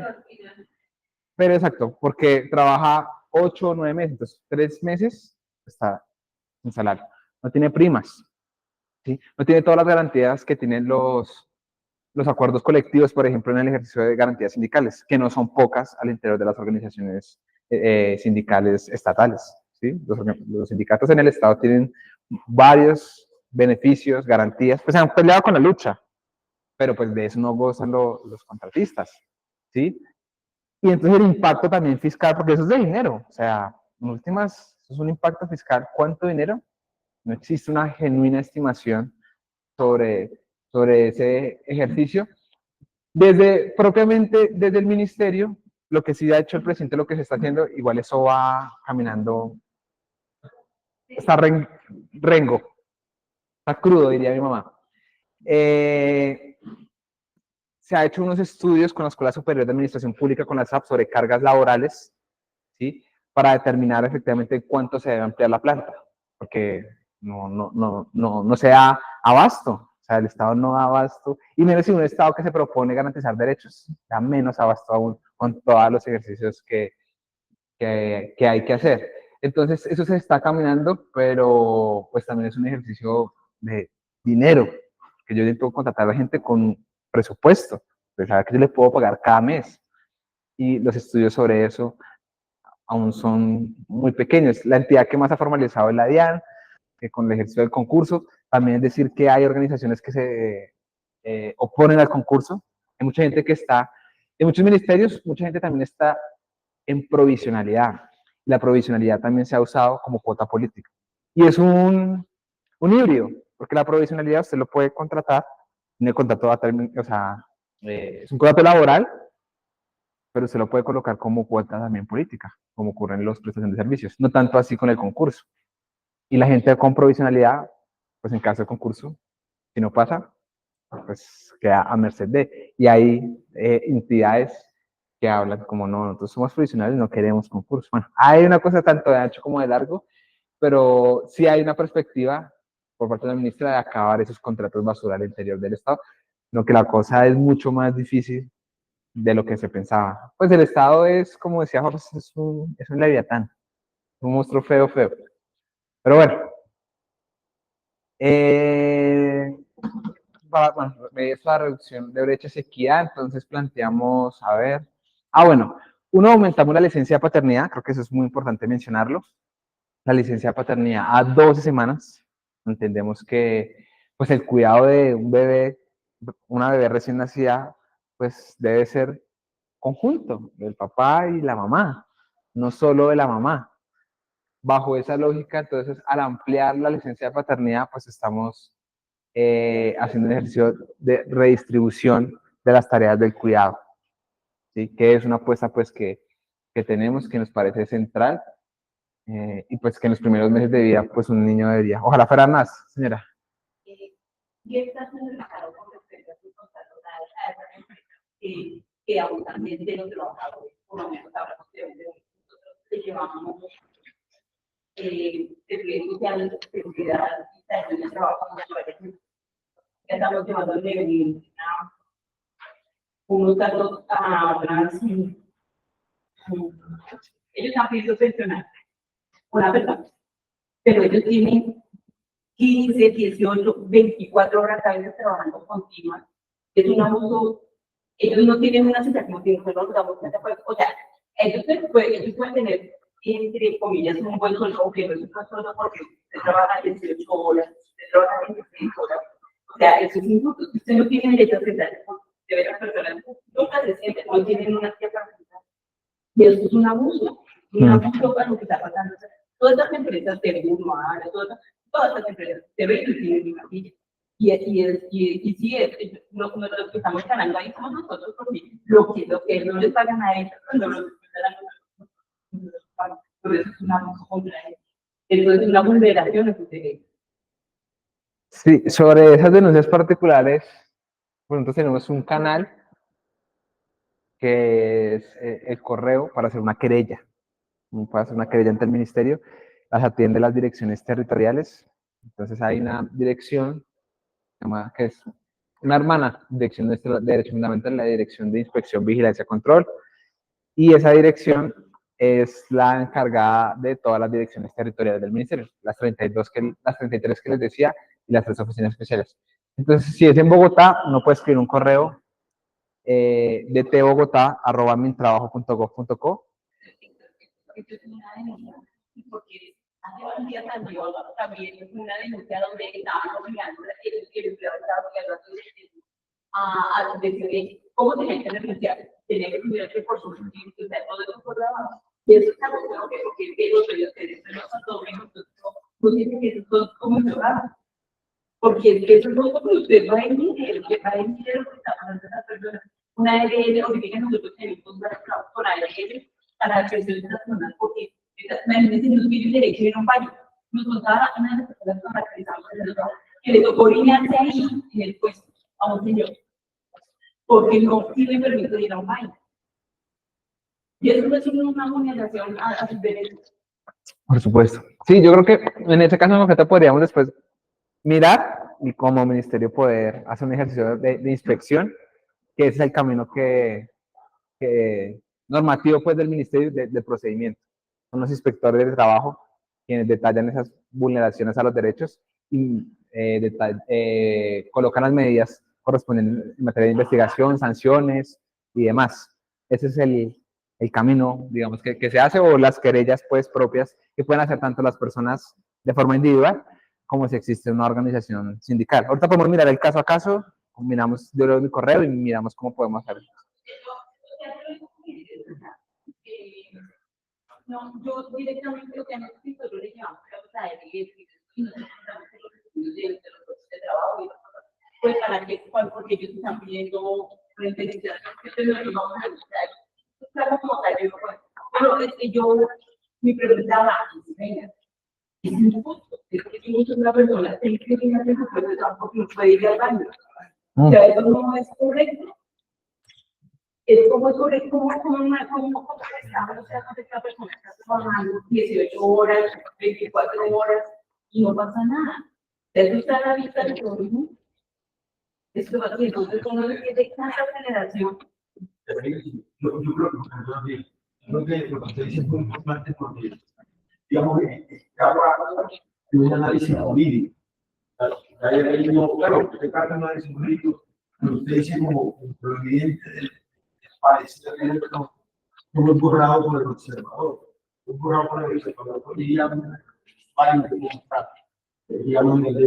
yo también observado por el Estado, porque lo que usted da exactamente porque dice, ya aquí no dice colocar una denuncia, una querella, sino Estado lo mismo, ¿no? Pero claro, la saturación que tiene la institución, vamos a ver que es algo tan evidente que no habría que interponer ninguna acción, sino que el señor le pide, ¿cuántas horas dice usted? Nos contaban el señor que, o sea, el señor no tiene personal ya piensa por otro individuo, entonces él está esperando la entonces, una de las explicaciones, porque no tengo derecho a hablar del tiempo de muerto, solamente habemos 2 años de mundo para saber la persona. Si se roban las cosas, una vez me decía, si se roban algo, yo tengo que hacer el robo, yo puedo decir algo, pero tengo que que reportarlo porque si no es uno de a mí. Yo no los reporto si no guardo en la escuela. Si hay todo, si me dicen, yo estoy en una caja, me voy a dar cuenta de los impuestos. ¿Cómo no puedo ir a un banco porque estoy solamente yo y entonces tengo que ir a hacer ¿Cómo me dicen que no puedo porque no llego mi compañero, entonces tengo que seguir el turno completo y yo y a veces tengo que seguir el entonces a veces 24 horas? Eso no tiene lógica. Y eso no es como solamente eso le pasa a la mayoría de eso porque los privilegiados, nosotros estamos llevando también a hablar con una señora que era jefe y la señora también, la señora estaba de lo mal, ahora ella le identificaron, pero ahora está haciendo entonces nos tocó volver a ir a hacer todo el trabajo, pero es recurrente, lo mismo, es recurrente. Entonces, muy bien, estamos en la lista, que como no son antes de Estado, que está pasando porque ya no son las únicas personas que están diciendo eso, uno desde que tiene que haber alguna regulación con respecto a las circunstancias. No, y la hay, pues que no se puede hacer. Ahí lo que mencionaba al principio es que de esta la comunidad ilusoria y es que el Estado pues está diseñado es para eso, para no funcionar, para no garantizar derechos. Está diseñado para eso. Es una realidad, hay que decirlo pues sin eufemismo, sin ambages. Lo que yo les diría es la invitación es a denunciar. Claro, lo ideal sería que el Estado, por su propia función, ¿sí? Por su iniciativa, hacer ejercicios generales de inspección, vigilancia, control. Luego, eso no es lo que hay y sinceramente eso no va a cambiar en el corto plazo. ¿Sí? Además, según la OIT, por lo menos cada país debería tener por cada 10.000 trabajadores un inspector, mínimo. Colombia tiene uno por cada 25.000, más o menos. O sea, estamos aún mal, aún mal. De ahí el concurso y demás. Yo lo que la invitación es a denunciar y a sindicalizar. Ya vamos a ver el tema del derecho sindical, que es fundamental y lo que le da fuerza, porque pues si uno no se organiza, difícilmente puede pelear los derechos. Pero bueno, yo quiero iniciar con lo de, bueno, especialmente esto, el tema de garantías sindicales, que me parece muy, muy importante. Entonces, esta es ya la tercera parte, la del ejercicio de derecho colectivo. La siguiente, por favor. Y Colombia es un país profundamente antisindical. ¿Sí? De hecho, Colombia es el país con más líderes sindicales asesinados en el mundo. Ocupamos el primer lugar de líderes sindicales asesinados en el mundo, es un penoso primer lugar.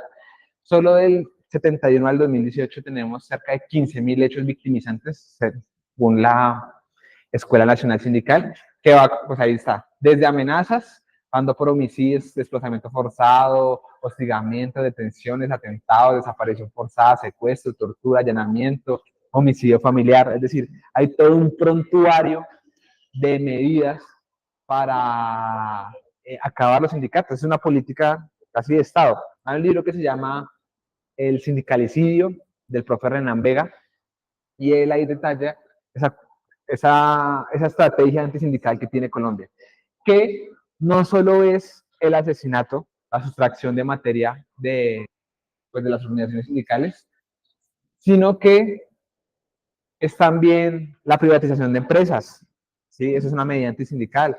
La tercerización es una medida antisindical.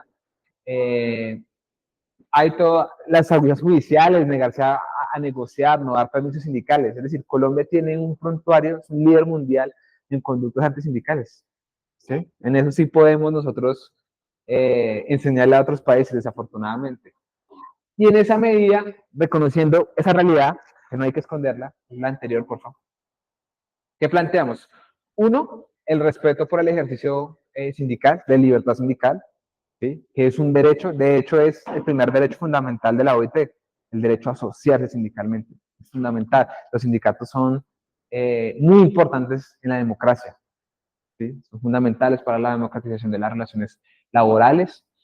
Entonces protegemos el ejercicio de libertad sindical, tipificamos cuáles son las conductas antisindicales, que como les decía puede ser desde crear sindicatos a favor del empleador, los famosos sindicatos patronales, para dividir las organizaciones, negar los permisos sindicales, la subcontratación, ¿sí? Negarse a permitir las asambleas, tomar represalias, negarse a negociar. Entonces tipificamos cuáles son todas las conductas antisindicales, ¿sí? Para que estas pues sean investigadas y sancionadas por el ministerio y demás entidades competentes.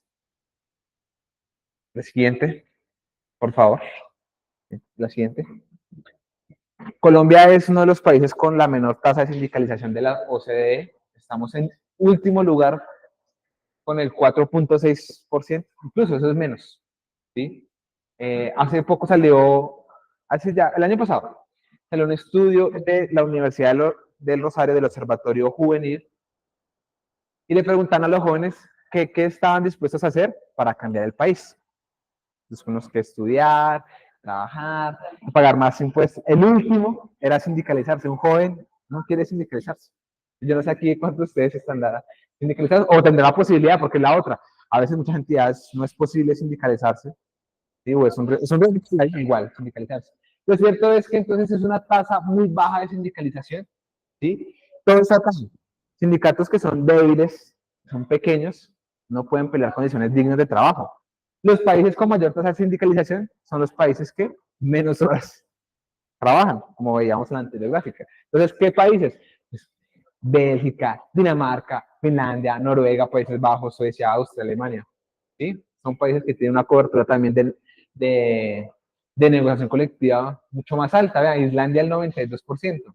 Y Colombia apenas el 10% de todas los trabajadores está cobijado por una negociación colectiva.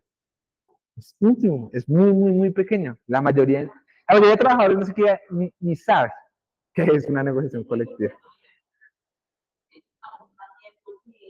Aún siendo personas colectivas, porque yo veía y nosotros teníamos a una iglesia, y de ahí salieron cancelar contratos financieros y había una señora igual la dueña de la iglesia, no, cancelé un contrato a ellos. Y no, que le van a demandar, no solo el digo, pues me adhieren, ninguna de las chicas que había demandado.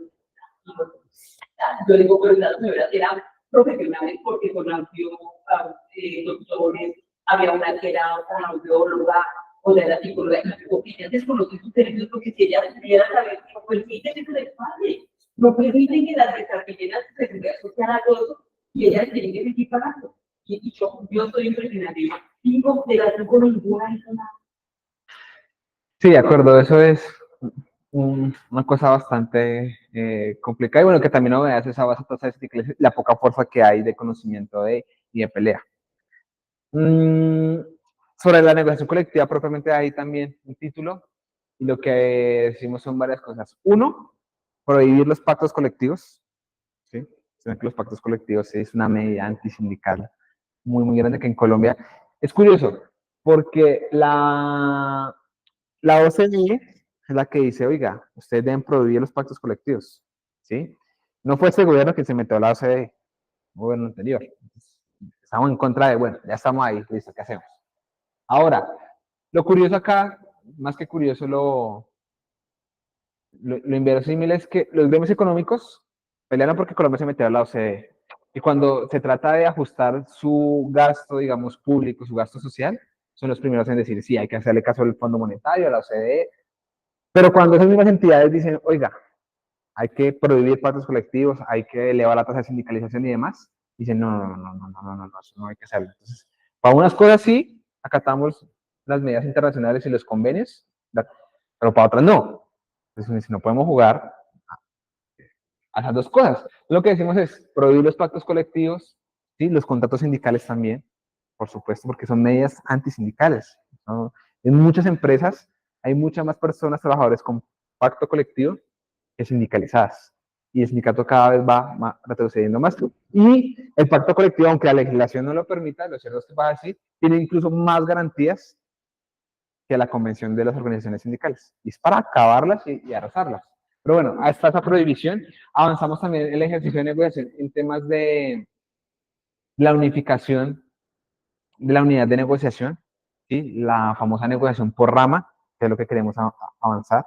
Es mucho más fácil. En eso también hay un acuerdo entre los gremios económicos Y es que, claro, piénsese, por ejemplo, en la negociación que hubo el año pasado, la negociación nacional estatal. Más de 1000 negociadores por parte de todos los sindicatos del Estado. ¿Usted cómo negocia con 1000 negociadores? No, es un puto caos. Es muy difícil. O sea, es casi imposible. Antes yo no sé cómo sale eso. Milagrosamente sale eso. Lo que decimos, no, no se puede negociar de esa forma. Que es un desgaste presupuestal de tiempo. Y lo cierto es que habría que ver qué tanto beneficia a las y los trabajadores eso también. ¿Sí? Habría que ver. ¿Sí? Bajo esa lógica lo que decimos, por ejemplo, en el sector de la construcción, con Camacol, pues, los sindicatos de la construcción, por ejemplo, Sutimac, Snicons, negocian directamente con Camacol, toda la rama, 10, 15 negociadores. Y los gremios dicen, también nos queda que nosotros estar negociando con 10 sindicatos en la empresa, nos queda muy jodido. Como el sector bancario, por ejemplo, que hay 2 sindicatos fuertes, la UNEP y ACEP, pues que negocien con Asobancaria como gremio negocie con una misma comisión negociadora, un mismo pliegos con 1000 puntos. ¿De cuándo evacúa eso? O sea, es que en serio es un caos. Entonces lo que decimos, ¿cómo es que aprendemos también las otros países cómo han avanzado en la ejercicio de negociación? Pues porque unifican pliego, porque unen negociadores, porque de otra forma, ¿quién se le da, ¿quién se le da a medir a eso? O sea, baileme ese trompo en la uña, es muy difícil. Entonces decimos unidad de negociación, unidad de comisión y unidad de pliego. La democracia, como les mencioné, la democracia en el trabajo y productividad según el índice europeo de participación. Entonces, a mayor democracia en el mundo del trabajo, aumenta la productividad. Y entonces todo está relacionado. Más sindicatos, más fuertes, mayor productividad, menos horas de trabajo. Que ese es el mundo que uno quisiera. Tanto eso tampoco es cierto, porque los gremios que dicen también, no, es que la productividad ha descendido, o no aumenta en la forma que se debe, entonces el salario debe crecer. Eso es culpa de los sindicatos. Todo es culpa de los sindicatos. Pero las estadísticas dicen lo contrario. Si hay sindicatos fuertes, ¿sí?, que negocian, aumenta la democracia. Y es apenas lógico, si usted está contento en su trabajo, ¿será que hace las cosas mejor? ¿Sí? O sea, no hay que hacer un estudio postdoctoral en Derecho Laboral o Sociología del Trabajo para darse cuenta de eso. Que si usted animado, si hay un buen clima laboral, si usted no lo acosan, no lo están molestando, no le hacen comentarios, usted va a trabajar rico y llega madrugado y llega temprano y trabaja 2 horas. Si no tiene que trabajar 12 horas diarias, 10 horas diarias, si pudiera ir al baño, pues usted trabaja como quiere y trabaja bien.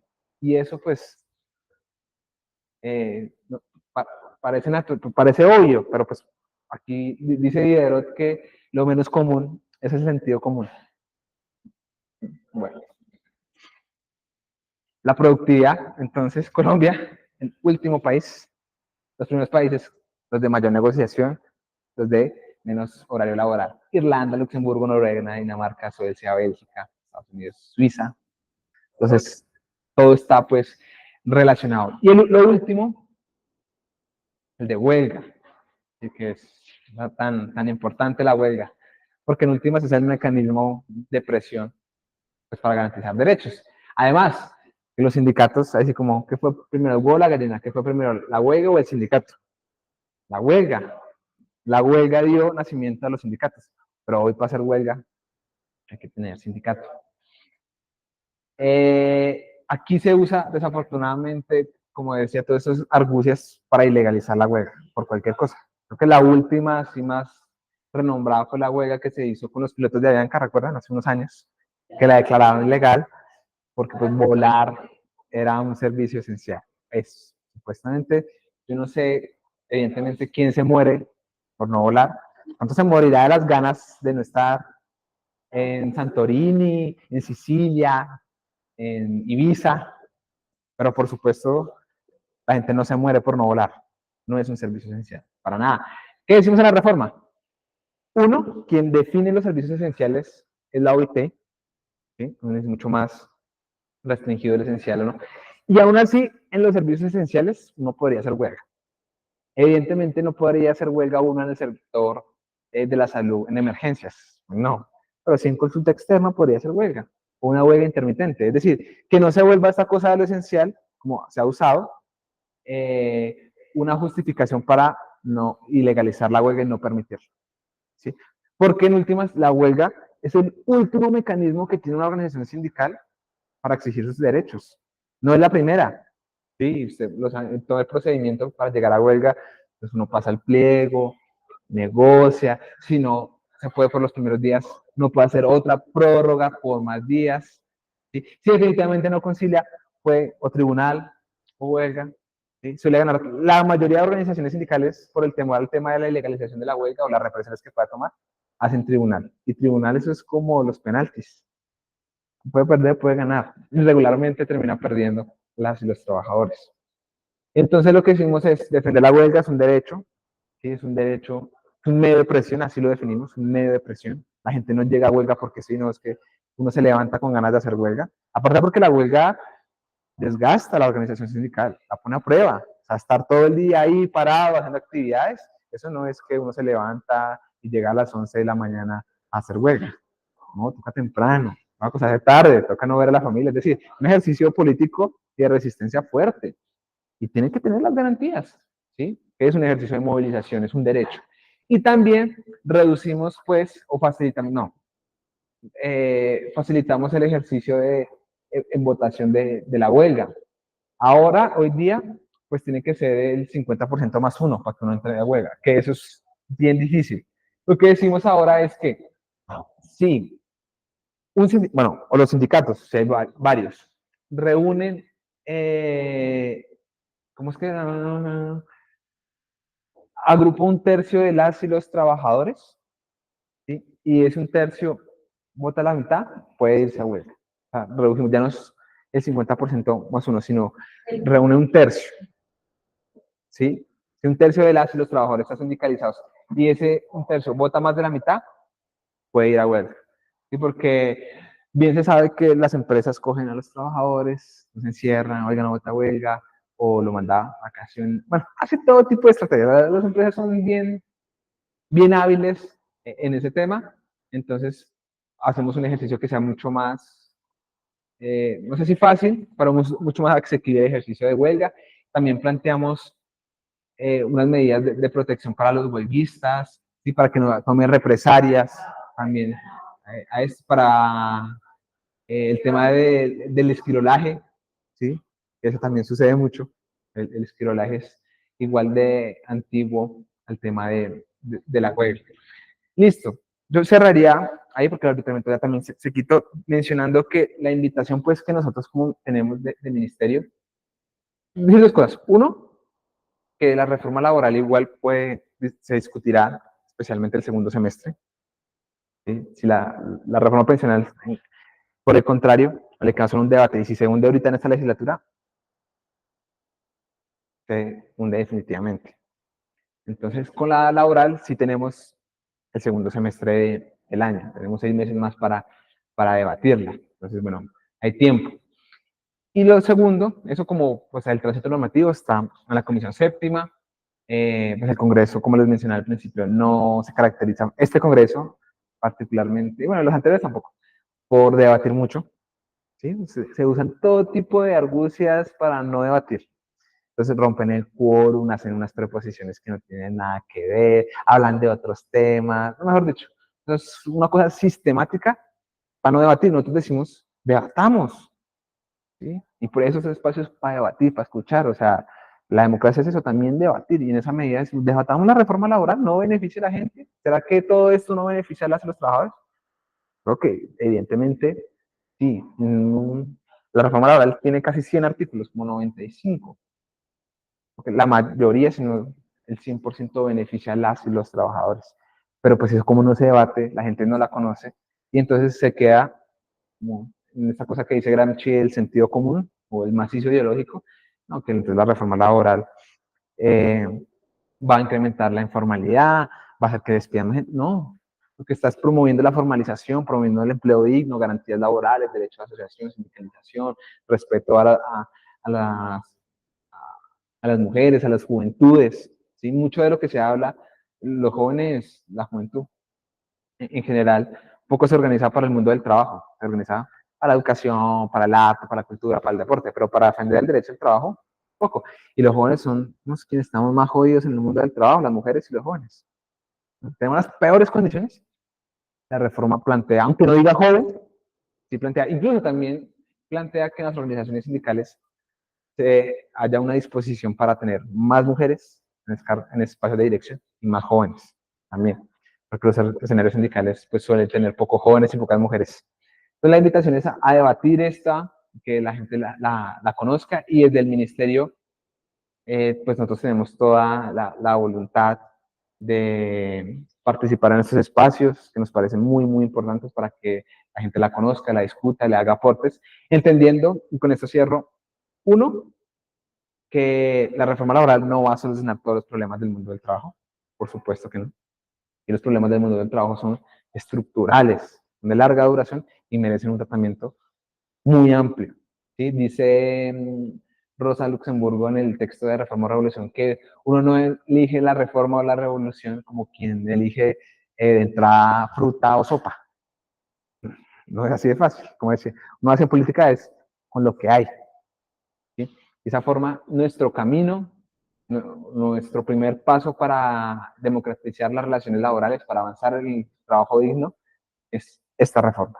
Que hay elementos que no toca, por supuesto, especialmente en lo público, pero hay otra normatividad para eso. Está entonces el decreto de política pública del trabajo digno y decente, el decreto 243 sobre negociación colectiva en el sector público. Hay otros caminos, otras normatividades que se están desarrollando, otras políticas, el de trabajo, el empleo para la vida como subsidio o apoyo de nómina para empresarios que contraten. Es decir, hay un paquete de medidas, de reformas, normativos, leyes y de decretos para reestructurar el Estado. Este es uno que tenemos. Nosotros tenemos dos reformas. Somos el único ministerio que tiene dos reformas discutiéndose al tiempo. Y eso es un desgaste, pues por supuesto, político y eso. Y necesitamos de la gente. Yo cierro con eso. Necesitamos pues de ustedes. El apoyo popular para nosotros es fundamental. Ese sí es lo más importante, es el apoyo de la gente. ¿Sí? Mañana puede que no estemos en el Ejecutivo, en el gobierno, pero si hay apoyo de la gente, si la gente está organizada, tiene conciencia pues de clase, hay una conciencia de sus intereses, de la necesidad de avanzar, del cambio, pues seguramente podremos transformar un país que pues tiene muchas dificultades, en verdad, Colombia tiene muchas, muchas dificultades, pero pues tenemos que hacer la tarea, la nuestra, y no hay que perder la esperanza, y bueno, estos espacios sirven para debatir y construir colectivamente, y bueno, el ministerio está presto para lo que ustedes necesiten. Entonces, bueno, agradecerles, profe. Gracias.